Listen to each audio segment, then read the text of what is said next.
Donald Trump says an announcement on tariffs will come over the next month or sooner. Speaking at a conference in Miami, the US president appeared to add lumber to the list of likely targets, and he again claimed that the threat of tariffs was producing results. A lot of car companies are calling. They called me, three of the majors, they called and they said, we're looking all over the place, we want to be there. I'm going to be announcing tariffs on cars and semiconductors and chips and pharmaceuticals, drugs and pharmaceuticals, and lumber probably, and some other things over the next month or sooner. Since returning to office, Trump has imposed a range of new tariffs. That includes broad ones, like an extra 10% levy on goods from China, to ones targeted at specific products like steel. Though Trump says they will create jobs and raise revenue, many economists warn the moves could spur inflation. Minutes of the last Federal Reserve policy meeting, released Wednesday, show policymakers there are concerned that tariffs could drive prices higher. That might halt interest rate reductions for now. And there are signs that some voters share those concerns. A Reuters Ipsos poll found 53% of Americans now think the economy is on the wrong track, up 10 percentage points on last month.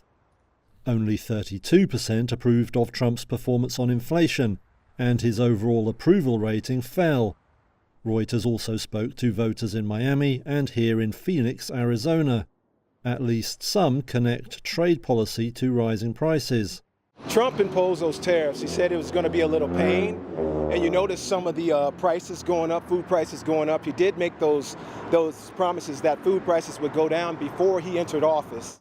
Yeah, I mean, I think he promised a lot, and then when he got into office, he took away diversity, groceries went up. There's no sign of Trump backing down, however. Earlier this week, he said an announcement on tariffs was likely to come on April 2nd. And his latest comments suggest that moment may now have moved closer.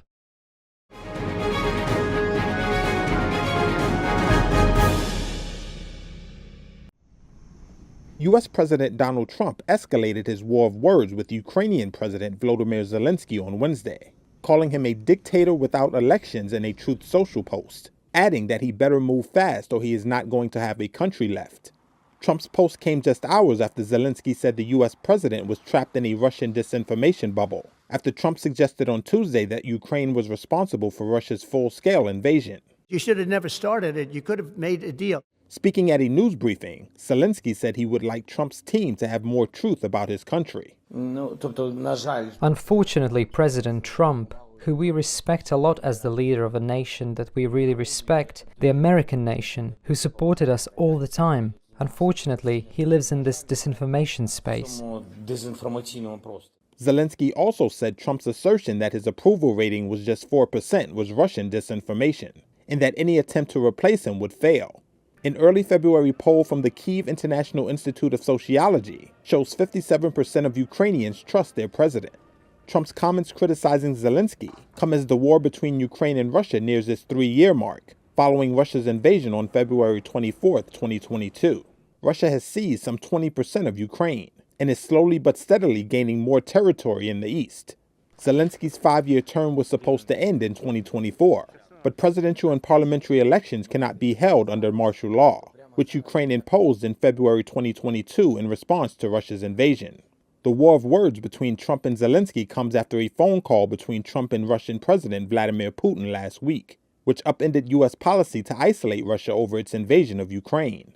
It also follows talks between senior U.S. and Russian officials on ending the war that did not include Ukraine or Europe. On Wednesday, Putin praised the outcome of those talks in Saudi Arabia, saying, quote, "I rate them highly," and added that Ukraine would not be excluded from negotiations to end the war.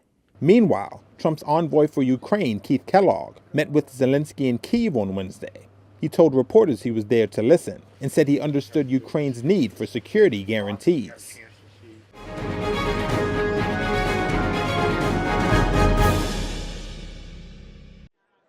The PC market just might be showing signs of life. On Thursday, Lenovo said its sales jumped 20% over the third quarter. That took revenue to almost $19 billion, well ahead of analyst estimates. Net profit also almost doubled forecasts. The numbers will cheer PC market watchers, though the outlook for the sector remains uncertain.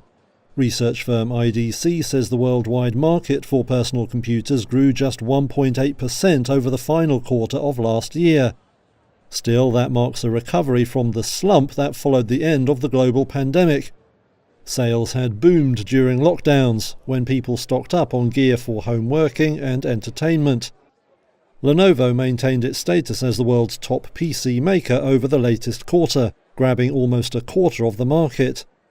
The Chinese company has diversified beyond computers in recent years, expanding into software and services. It has also positioned itself to benefit from the booming demand for AI applications by growing its related server and software businesses. The firm said earlier this week that it had integrated new Chinese AI model DeepSeek into devices including PCs and tablets.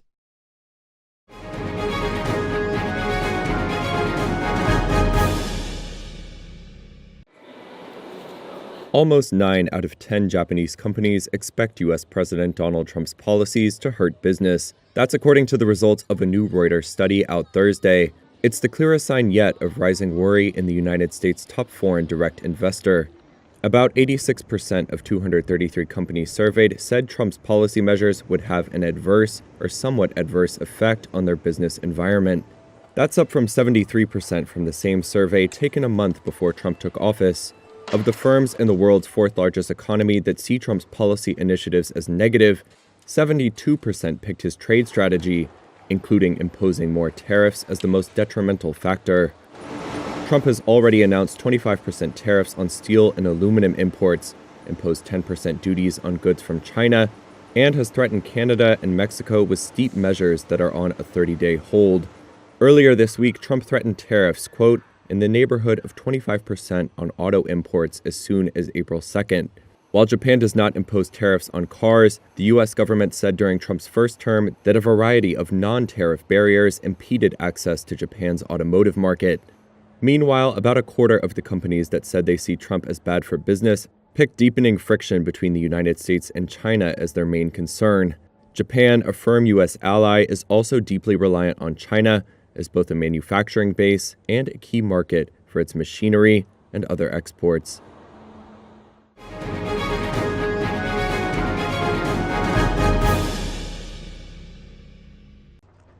Manchester United's problems show no sign of easing, on or off the pitch. The English Premier League soccer giant on Wednesday reported a net loss of $7.8 million in the second quarter. That was due to lower earnings from not participating in the more profitable Champions League, the top-tier European competition. Club CEO Omar Barada said in a statement on Wednesday, quote, "We recognize the challenges in improving our men's team's league position, and we are all working hard collectively to achieve that." The club currently sits 15th in the Premier League table, only 3 places away from the relegation zone. My focus is to prepare the game. In November, United switched managers in a bid to turn performances around, appointing Portugal's Ruben Amorim. But results have seen no improvement. The club's revenue for the quarter ending December 31st fell 12% to around $250 million. That resulted in a net loss compared to a profit of about $24 million a year earlier. Even so, United expects annual profit to hit the top of its forecast range at around $200 million and is keeping its full-year revenue forecast unchanged.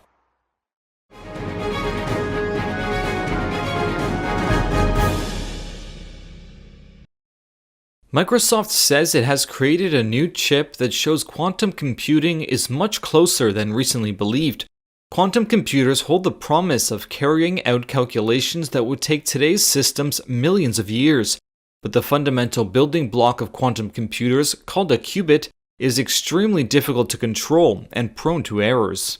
Microsoft says its Majorana 1 chip is less prone to those errors than rivals, providing as proof a scientific paper set to be published in academic journal Nature.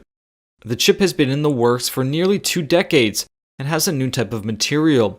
This is Microsoft's Chetan Nayak in a video provided by the company. It's called a topological superconductor, or topoconductor for short. And this is something that people have hypothesized for decades. But no one had really reliably created this in the laboratory or been able to harness it for quantum information processing.